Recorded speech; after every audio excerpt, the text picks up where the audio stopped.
In today's video, I'm going to teach you how to install a Facebook pixel on WordPress. By the end, you'll know exactly where to go, what to click, and how to open the plugin so you can explore its settings confidently. First, open your WordPress website and head into the dashboard.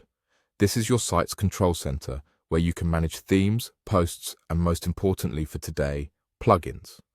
Take a moment to make sure you're on the main dashboard screen so everything is easy to find. Next, look for the Plugins option on the left-hand menu. Click it to open the Plugins page, then choose Add New. This is where you can browse and install tools that extend your site's functionality. In the search bar on the top right, type Pixel Your Site.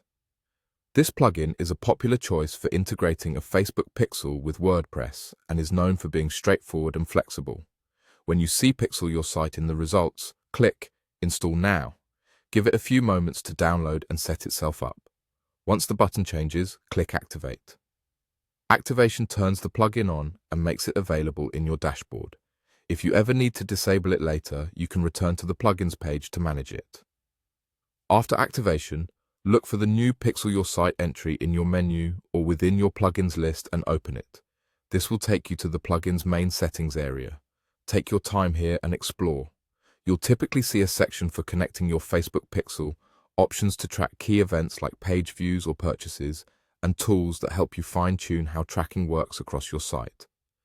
You may also notice features for consent management, helpful if you need to comply with regional privacy rules, as well as toggles that let you enable or disable specific events without touching code. As you look around, notice how the plugin labels and explains each option. Many settings include short descriptions that tell you what they do and when to use them. If you already have your Pixel ID handy, this is usually where you'd add it, and you'll find a Save or Update button to apply any changes you make. If something looks unfamiliar, hover over the little help icons or check the plugin's documentation from within the settings page. That's it. You opened your WordPress site, went to Plugins, found Pixel Your Site, installed and activated it, and then opened it to explore. Take a few minutes to get comfortable with the layout and you'll be ready to fine-tune your tracking confidently.